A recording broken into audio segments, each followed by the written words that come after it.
Friends, welcome to my channel. आज के video में मैं आप लोगों को आईटीआर 7 से रिलेटेड जो इंटीमेशन रिसीव हो रहे हैं उसके रिगार्डिंग मैं आपको बताऊंगी कि किस प्रकार के नोटिसेस रिसीव हो रहे हैं और ये क्या रिटर्न फाइल करते टाइम गलती करी है जिसके कारण डिमांड नोटिस आ रहा है, वो सब हम इस वीडियो में देखेंगे। तो अगर आपने मेरे चैनल को सब्सक्राइब नहीं किया तो प्लीज इसे सब्सक्राइब करें, जैसे ऐसी एजुकेशन वीडियो मिलते रहे। अभी तक मैंने रेक्टिफिकेशन से रिलेटेड काफी वीडियोस बनाए हैं।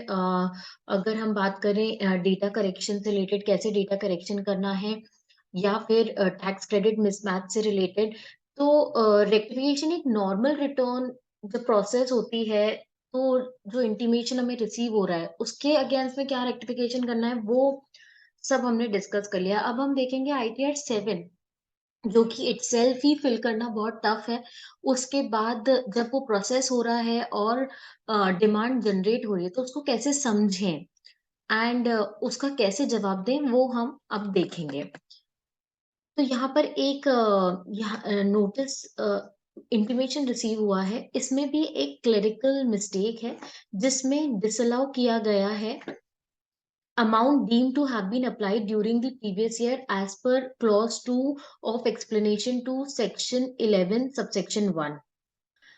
इसमें 30 लाख असेसी ने क्लेम किया है, बट जब रिटर्न प्रोसेस हुई है तो ये जीरो हो गया। तो इसका कारण क्या है? सबसे पहले तो हमें ये पता होना चाहिए कि जो सेक्शन 11 सबसेक्शन 1 के एक्सप्लेनेशन क्लॉज 2 की बात करते हैं वो डीम्ड इनकम की बात करते हैं कि जब आप फॉर्म नंबर 9A फाइल करते हो, 9A में बताते हो कि हम इतनी इनकम डीम्ड एप्लीकेशन मान रहे हैं ड्यूरिंग दी प्रीवियस ईयर जिसकी रिटर्न हम फाइल कर रहे हैं, तब हमें फॉर्म 9A के थ्रू ये इंटीमेट करना पड़ता है असेसिंग ऑफिसर को। और एक और होता है, वो होता है एक्यूमुलेशन का। एक्यूमुलेट कर रहे हैं, अगर हमारी 85% तक हम नहीं एक्सपेंस आउट अप्लाई नहीं कर पाते हैं तो जो भी शॉर्टफॉल है, शॉर्टफॉल को आप एक्यूमुलेट कर सकते हो 5 सालों के लिए मैक्सिमम।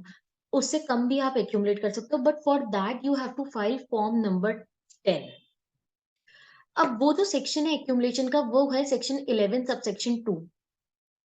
अब इस केस में क्या है कि फॉर्म 10 फाइल हुआ है, फॉर्म 10 फाइल हुआ है, बट जब रिटर्न भरी है तो रिटर्न में गलती से डीम्ड एप्लीकेशन वाले कॉलम में बता दिया जहां पर 9A रिक्वायर्ड होता है। तो जब रिटर्न प्रोसेस हुई तो ये 30 लैक्स जो रिटर्न में amount deem to have been applied during the previous year में बताया है वो डिसअलाउ हो गया, क्योंकि जब प्रोसेसिंग हुई तो along with the form processing हुई। तो जब देखा तो फॉर्म 9A नहीं फिल्ड था, जब 9A फिल्ड नहीं है तो 30 लैक्स का डिडक्शन भी नहीं मिलेगा।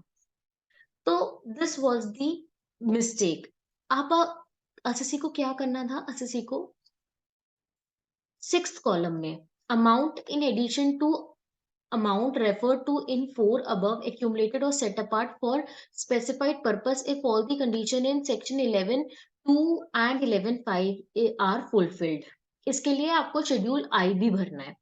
तो this is the correct column जहां पर आपको फिगर लिखना है, क्योंकि फॉर्म 10 फाइल हुआ है एक्यूमुलेशन के लिए, मतलब ये सिचुएशन थी एक्यूमुलेशन की, ना कि डीम्ड एप्लीकेशन की। तो एक तो ये केस है।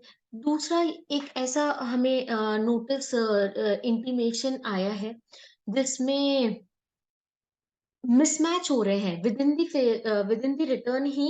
एक जगह अमाउंट बताया गया और एक जगह नहीं बताया गया। For example foreign contribution schedule other details में D4 में बताना रहता है कि कितना foreign contribution during the previous year receive हुआ, और उतना अमाउंट मैच होना चाहिए शेड्यूल वॉलेंट्री कंट्रीब्यूशन के शेड्यूल से, क्योंकि वॉलेंट्री कंट्रीब्यूशन के शेड्यूल में भी फॉरेन कंट्रीब्यूशन का ऑप्शन आता है।